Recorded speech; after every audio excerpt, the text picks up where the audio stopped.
Bismillahirrahmanirrahim. Assalamualaikum warahmatullahi wabarakatuh. Selamat datang teman-teman di channel saya Gani Rozaki. Ya, insya Allah akan berbagi tips seputar apapun yang mudah-mudahan bisa bermanfaat buat teman-teman semua.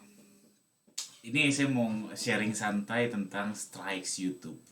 Jadi ini pengalaman saya mengalami strikes YouTube di akun channel saya yang lain. Ya saya mau cerita aja gimana pengalaman yang saya dapatkan ketika mendapatkan strikes YouTube.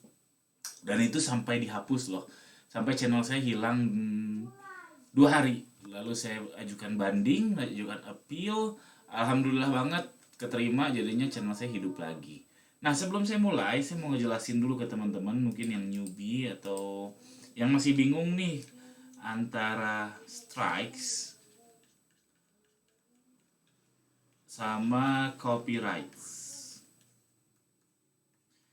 Jadi ini eh, serupa tapi nggak sama gitu.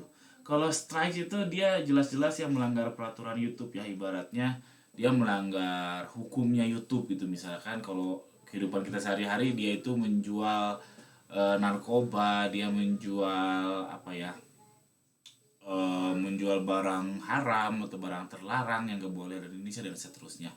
Itu strikes, itu yang memang tidak ditolerir oleh YouTube. Kalau copyright, jadi copyright itu sebenarnya masih ada tolerir dari YouTube. Jadi saya nggak tahu ketentuan pastinya. Yang jelas kalau kita misalkan mencomot konten seseorang atau konten orang lain, entah itu lagu, footage, video dan lain sebagainya, orang itu bisa tidak mencekal kita, tapi video kita dimonetize oleh si orang itu. Jadi sebagai contoh, ada seorang A sama B. Nah, si B ini dia ngambil video, ngambil lagu dari A. Nah, si B itu ngambil lagu dari A, diupload lah di channel YouTube B.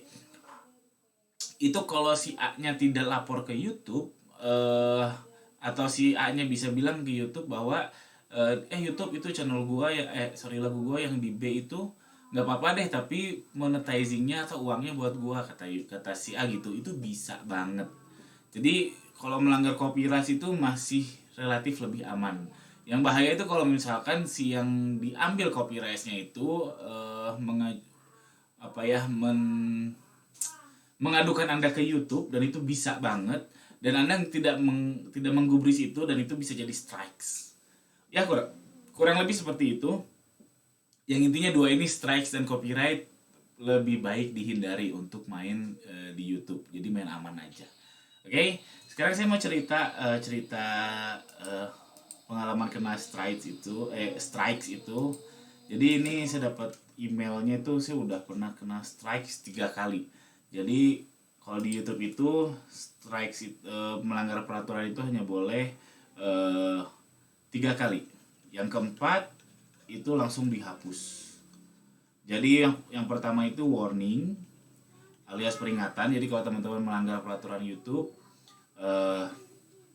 pertama tuh warning, jadi cuma dikasih tahu doang, ditegur. Lalu yang ke-1, lalu yang kedua, lalu yang ketiga. Kalau kejadian lagi melanggar, yang ke-1 itu kalau nggak salah nggak boleh upload 1 minggu apa. Yang kedua kalau nggak salah nggak boleh upload 1 bulan, nggak bisa balas komen dan seterusnya. Yang ketiga ini langsung dihapus. Nah, saya pernah mengalami sampai yang ketiga, yang alhamdulillahnya saya naik banding, ternyata memang ada kesalahan dan channel saya balik lagi.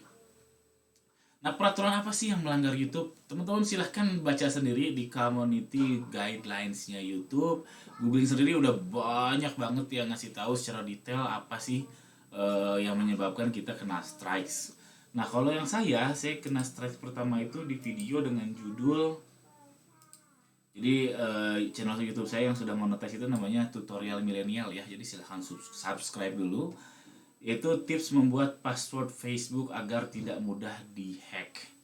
Ini secara sepintas memang biasa aja gitu. Toh ini bagus tips untuk supaya tidak dihack orang gitu. Ternyata ini menjadi strikes. Lalu strikes kedua judulnya adalah cara mengunduh video dari YouTube ke galeri dengan save from.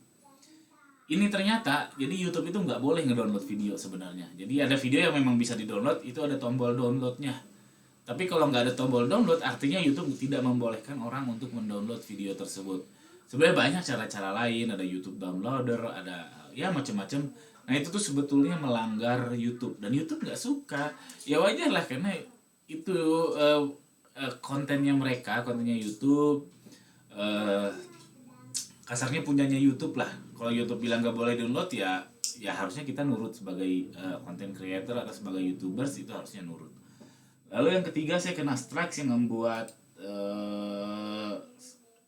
saya kena strike itu cara melacak lokasi seseorang di Instagram.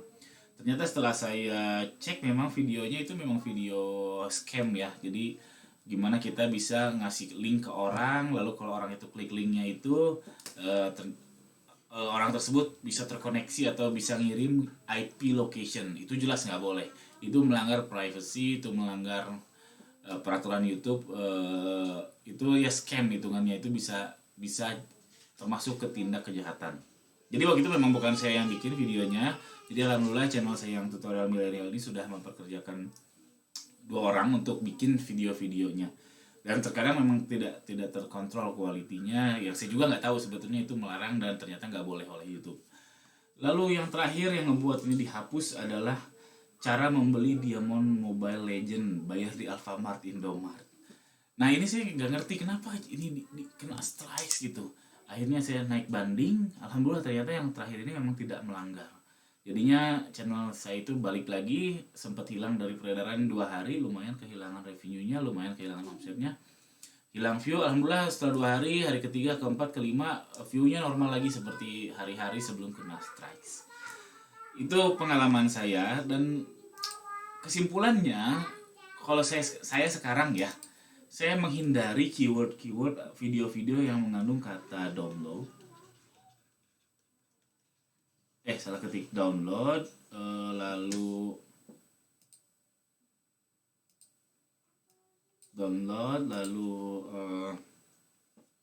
unduh, lalu hack, lalu apalagi password, lalu lacak. Nah, jadi saya udah bikin catatannya. Ini saya menghindari sekali konten-konten YouTube yang mengandung kata-kata ini. Sebenarnya banyak konten-konten yang bagus untuk kata-kata ini, cuman saya main aman aja. Saya khawatir YouTube nanti salah menduga juga, dikiranya konten jelek, lalu nanti harus lapor lagi kena strike. Wah ribet deh. Jadi lebih baik saya main aman aja. Saya saat ini tidak menggunakan keyword-keyword ini untuk di judul video termasuk kontennya juga. Jadi saya rasa itu aja yang saya bisa share. Kalau teknis detailnya supaya nggak kena strikes YouTube itu banyak banget bertebaran. Cuman intinya memang berat sekali buat YouTubers atau content creator yang ngebangun dari nol, yang asalnya bukan artis, yang nggak punya basis massa, itu ketika channelnya di blok, waduh berat ya. Saya rasakan betul-betul, saya sama istri betul-betul merasakan sedih lah ketika hari pertama ternyata channel kita di-delete. Itu perjuangan, terpikirkan bagaimana gaji karyawan dan lain sebagainya. Tapi alhamdulillah balik lagi, dan saya lebih hati-hati dalam membuat konten untuk channel tersebut dan channel-channel saya yang lain. Termasuk channel yang ini saya hati-hati sekali. Saya tidak menggunakan musik, saya tidak menggunakan konten orang lain, cuma ngomong-ngomong ini doang, tulis-tulis sendiri. Syukur-syukur bisa bermanfaat, kalau nggak bermanfaat ya saya mohon maaf. Oke, sekian itu aja. Jika teman-teman suka, tolong subscribe channel saya ini. Jika ada pertanyaan, jangan ragu untuk tuliskan di kolom komentar di bawah. Sekian, assalamualaikum warahmatullahi wabarakatuh.